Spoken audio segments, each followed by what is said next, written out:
Voy a hablaros y quiero compartir cómo una persona atea, yo he sido atea durante 20 años, durante toda mi vida prácticamente, he llegado a ser una seguidora de Jesús, convencida plenamente de que Él es Dios, que murió por mí, que resucitó, y cómo eso ha transformado mi vida por completo. Entonces, bueno, pues yo me crié en un hogar cristiano. Mis padres son cristianos, son evangélicos. Entonces yo estaba familiarizada con ir a la iglesia los domingos, con escuchar hablar de Dios.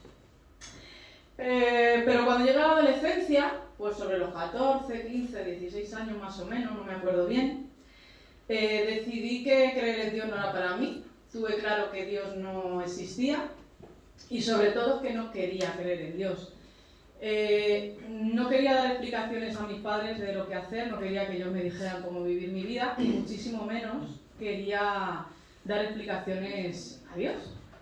Así que dejé de ir a la iglesia y empecé a hacer mi vida. Con 16 años dejé de estudiar y me puse a trabajar. Con 19 años me quedé embarazada de la pareja que tenía en ese momento, que además era bastante mala porque me maltrataba psicológicamente y físicamente. Una vez que nació nuestro hijo, que gracias a Dios tuve a ese niño, porque ahora no me puedo dar detalles, pero estuve a punto de abortar, y gracias a Dios lo tuve y hoy está conmigo y es de las cosas más maravillosas obviamente que tengo. Esta pareja que tenía desapareció prácticamente cuando el niño nació. Y bueno, pues siendo madre soltera, conocí al hombre de mi vida, que hoy está aquí, el mejor hombre, el hombre que Dios tenía pensado para mí. ¡Qué bonito!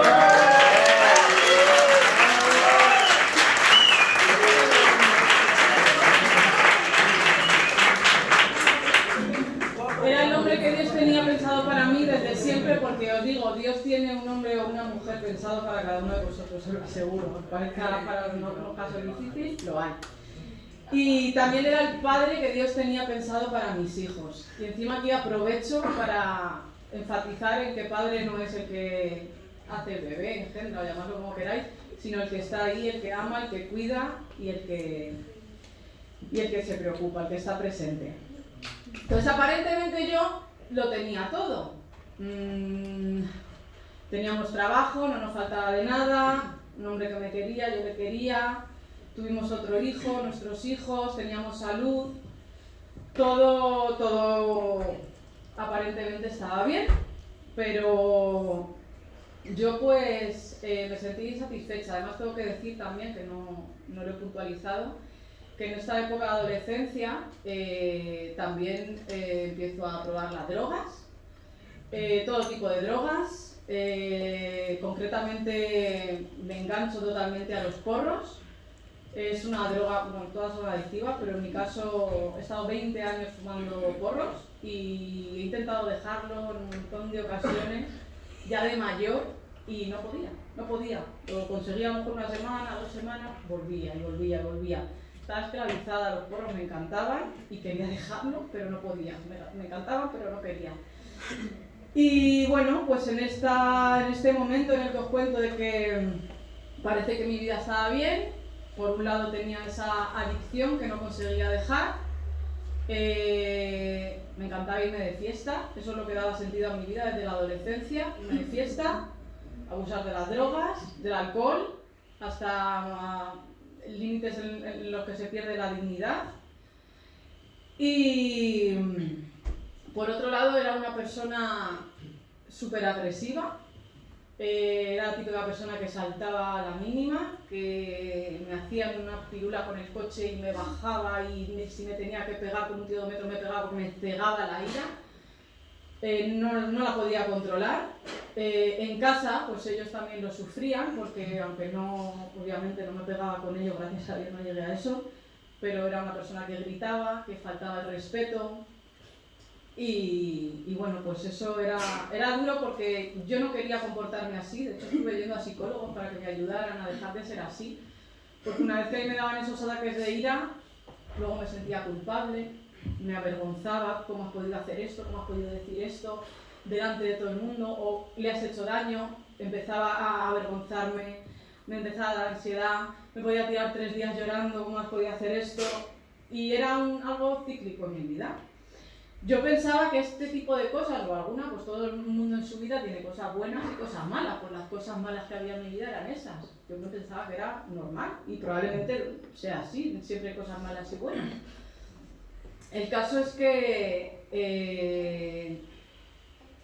no estaba satisfecha, tenía un vacío que intentaba llenar con muchas cosas, también intentaba sentirme aceptada por los demás de muchas formas y llegó un momento en mi vida en el que empecé a hacerme preguntas y empecé a preguntarme: ¿y si hay algo más después de la muerte? ¿Y si todo lo que has estado negando este tiempo es real? Porque a mí no me cuadra, primero, que el ser humano venga por azar o que venga del mono, no me cuadra que vivamos para vivir, para luego morir y ya.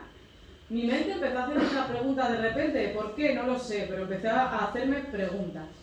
Y yo estas preguntas las hablaba con mi marido, él era ateo convencido y además fanático de la ciencia, le encanta la ciencia, y yo lo hablaba mucho con él. Tengo que decir que en mi casa con mis padres hablar de Dios estaba prohibido, o sea, a mí me daba tirria hablar de Dios desde que yo dejo de ir a la iglesia. O sea, no podía con el tema, lo he juzgado mucho, lo he criticado mucho y fijaros que llegó un momento que empecé a hacerme todas estas preguntas.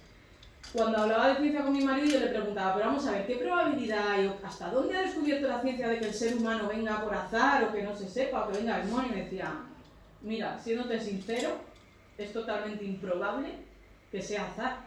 O sea, hay la misma probabilidad de que el ser humano venga del azar, de casualidad, que tirar un puzzle de mi pieza para arriba y que caiga hecho. O sea, la probabilidad es de 0,00001. Pues eso seguía rondándome en la cabeza. Entonces, llegó un momento crucial en mi vida, me diagnostican cáncer y la verdad que yo no pensé en ningún momento en si me iba a morir o en Dios, no pensé en ningún momento en eso. Pero bueno, tengo que decir que cuando me diagnostican cáncer es en febrero de 2020 y no sé si os acordáis lo que pasó en esa época, y es que estaba el COVID. Si yo llego a ir una semana más tarde al médico, probablemente hoy no estaría aquí contándoos esto. Seguro, porque la sanidad se colapsa, dejaron de atender a todo el mundo y hasta pasado un año por ahí no atendieron a nadie. Entonces, bueno, yo sé que no fue casualidad nada, sé que Dios permite las cosas muchas veces para que reaccionemos.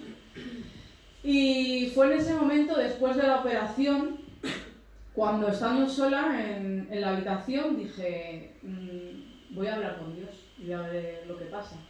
Si Dios existe, algo tiene que pasar.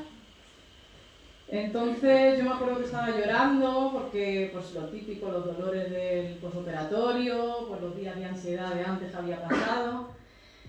Y estando allí en esa cama de hospital, también me quedé sola en un momento que no era normal porque siempre había alguien acompañándome, pero en ese momento estaba sola y dije, es el momento, voy a hablar con Dios. Y no sabía qué decirle, porque es que llevaba toda mi vida sin hablar con Dios. A lo mejor sí, cuando eres pequeñita, que bueno, haces lo que ves hacer a tus padres, pero yo no había hablado con Dios nunca con sinceridad y con ganas. Y en ese momento yo le dije, Dios, lo primero, gracias, porque estoy viva. Y lo segundo, si estás ahí te necesito. Te abro las puertas de mi vida, te abro las puertas de mi corazón y te pido por favor que si estás ahí, me dejes verte de alguna manera. Esa conversación, esa oración se quedó ahí. Es verdad que me quedé muy a gusto, me quité una mochila de 200 kilos, no lo puedo explicar, me quedé a gusto, pero no pasó nada más. A los días me voy a casa y bueno, pues como estaba con el tema de la operación no me podía mover mucho. Y no hacíamos más que ver películas en casa, películas. A lo que mi marido me dice, vamos a ver la película de la Pasión de Cristo.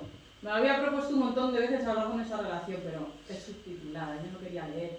Y yo, no, es subtitulada, por favor, no me hagas ver esta película. Que sí, que te va a encantar, que el director es Mel Gibson, el de Apocalipto. Apocalipto es otra película que si la conocéis, me encanta, es un poco así sádica, pero me gusta. Es buena la película, ¿vale? Y me dijo, el director es Mel Gibson, que te va a encantar. El caso es que digo, bueno, venga, vale, ponla. Si no, pues me quedo dormida y ya está.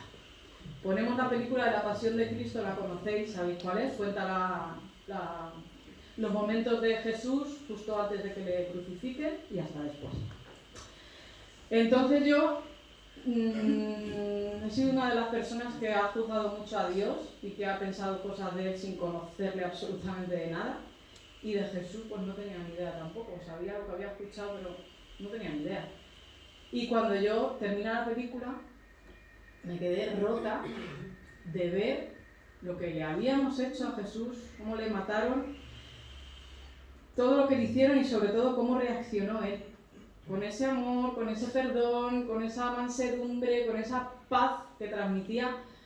Y entonces me quedé rota, pero rota, tenía un nudo, quería llorar y tampoco sabía por qué. Y entonces mi marido otra vez, sé que Dios lo usó mucho, me dice, ¿qué te pasa? Y digo, es que como todo esto sea verdad, es muy fuerte, es muy fuerte. Y me dice, pues ¿sabes que está demostrado científicamente que en el año 33 después de Cristo hubo una tormenta de arena en Jerusalén y el cielo se oscureció? Digo, igual, eso es lo que pone en la Biblia. Dice, sí, y también está demostrado científicamente que el velo del templo se rasgó en dos. Y digo, no me lo puedo creer. En ese momento me hizo algo clic en mi mente y dije, es todo verdad. No me puedo creer, es todo verdad. Y en ese momento empecé a sentir, sobre todo, mal de haber negado su existencia. Te lo puedo explicar. Estaba arrepentida de haber hecho toda mi vida como la he hecho sin él y negándole. Así que esa noche, en mi habitación, fue cuando le reconocí a Jesús como la verdad, como el camino que lleva a Dios. Y le entregué mi vida por completo y desde ese día yo lo único que quiero es servirle y quiero hacer todo por él. Desde ese momento mi vida cambió radicalmente. Pude dejar los porros que tanto había intentado dejar durante tantas veces. Eso fue de la noche a la mañana. Pero es que no me volví a acordar, es que no volví a necesitarlo, es que no tenía ganas. Dejé de ser agresiva, dejé de ponerme como me ponía cuando alguien me hacía una pirula con el coche.